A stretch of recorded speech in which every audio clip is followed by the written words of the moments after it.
In a small town surrounded by quiet hills lived a young man named Snow, a dreamer whose life was quietly consumed by fear. It wasn't the kind of fear that screamed loudly. It whispered, it lingered, it tightened its grip every time he thought of trying something new. Fear of failure kept him from applying for jobs he longed for. Fear of rejection made him avoid friendships and connections, and fear of the unknown locked his heart in a cage of hesitation. Nights were his hardest battles. Lying in bed, staring at the ceiling, he would imagine a different version of himself, a bolder, freer version who didn't let fear steal his opportunities. But the next morning, he would wake up and walk the same path, letting the same anxieties hold him down. One day, an invitation arrived, an opportunity to speak at a local youth event. It was small, yet for Snow it felt like a mountain. His heart raced as he read the message. Part of him wanted to say no, to stay in the comfort of his invisible walls, but something deeper whispered, "What if this is the moment you stop letting fear decide for you?" Snow chose to accept the challenge, though doubt gnawed at him. He had never spoken in front of a crowd, and even the thought of standing before strangers made his chest tighten. Nights turned into practice sessions where he would rehearse lines in front of a mirror, only to stumble over his words. He hated how his voice cracked, how his palms sweat, how his thoughts scattered like dry leaves in the wind. Fear didn't fade as the days passed. In fact, it grew louder, mocking him with questions. What if you forget your words? What if they laugh at you? What if you fail in front of everyone? But deep down, Snow began to grasp a truth. Courage is not born in the absence of fear, but in walking through it anyway. The day of the event arrived. His hands were cold, his heartbeat raced like a drum, and his throat felt dry as dust. Yet when his name was called, he stood, took a breath that seemed to last forever, and stepped onto the stage. The first seconds on stage felt like eternity. Snow's voice trembled, his mind turned blank, and the lights above him seemed to magnify his discomfort. A few people in the crowd whispered to each other, and his stomach dropped. Shame rose like a tide, familiar and suffocating. He wanted to run, to hide, to vanish.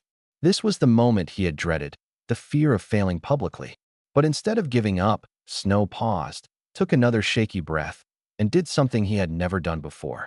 He smiled. "I'm here to talk about fear," he said, his voice cracking. "And look at me. I'm battling it right now." A ripple of laughter moved through the audience, not mocking, but warm, understanding. The tension broke, and so did the heavy wall of perfection he had been trying to build. At that moment, Snow realized that showing his fear didn't make him weaker, it made him human. Vulnerability didn't expose his flaws. It connected him to others who were also silently battling their own. After that day, something shifted within Snow. He didn't wake up fearless, but he discovered the power of small victories.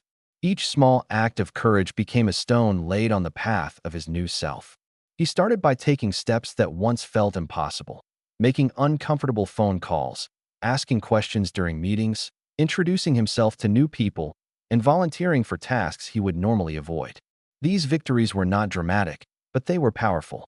Every little step gave him a fraction more confidence, a piece more strength. Fear still whispered, but it no longer screamed. Snow began to journal his experiences, writing down each small act of bravery as a reminder that progress was being made, however slowly. His friends noticed the change. They saw him standing taller, speaking clearer, and even smiling more often.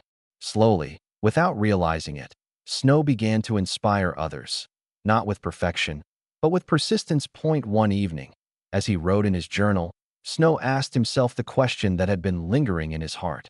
Where does my fear come from? He traced it back to moments of harsh criticism in his youth, to the constant pressure of being told to never make mistakes, to always appear strong. Fear had grown in the shadows of silence and shame, and he had carried that weight for years. Seeking answers, he turned to a mentor, an older man who had once been a public speaker himself. The mentor listened quietly and said, "Fear grows when you keep it hidden. Shine light on it. Talk about it. Share it. Only then will it shrink." Snow took this to heart. He began to share his struggles with friends and peers, openly admitting the times he failed or felt small. To his surprise, instead of judgment, he received encouragement. The burden lightened with each confession. He learned that fear thrives in secrecy, but weakens in honesty. With this newfound strength, Snow wanted to give back. He remembered how lost he had felt, and he saw many young people around him battling the same invisible chains. So, he began mentoring them, listening to their fears, encouraging them to take small risks, to speak up, to try and fail without shame. Each story he heard reminded him of his own journey, and each person he helped became a mirror of his growth. In helping others, his own fear lost its dominance. He realized something profound. When you stop making fear all about yourself and start focusing on lifting others, its claws release you. The act of serving others became a shield against the very thing that once paralyzed him. Months passed, and an unexpected opportunity knocked again. This time, much bigger than before. Snow was invited to speak at a national event, with hundreds of people in attendance. The old fear returned, but this time it was softer, no longer a roaring beast, but a shadow that reminded him he was stepping out of comfort once more. He prepared with patience, practiced with purpose, and when the day came, he walked on stage with a steady heart. His message was simple but powerful. Fear is not your enemy. It is a sign you are growing, a sign you are alive. Do not run from it, walk with it. The applause that followed was not just for his words, but for his transformation. Snow's life blossomed in the months that followed.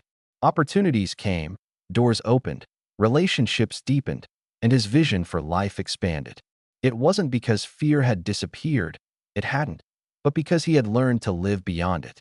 He realized that courage is a decision made every day, often in small moments that no one else sees.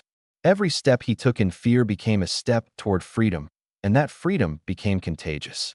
People around him began to believe they too could face their fears. Snow's journey turned into a story that traveled far beyond his town, a reminder that fear may knock on your door, but it doesn't have to stay. You can live, dream, and thrive even while fear walks beside you.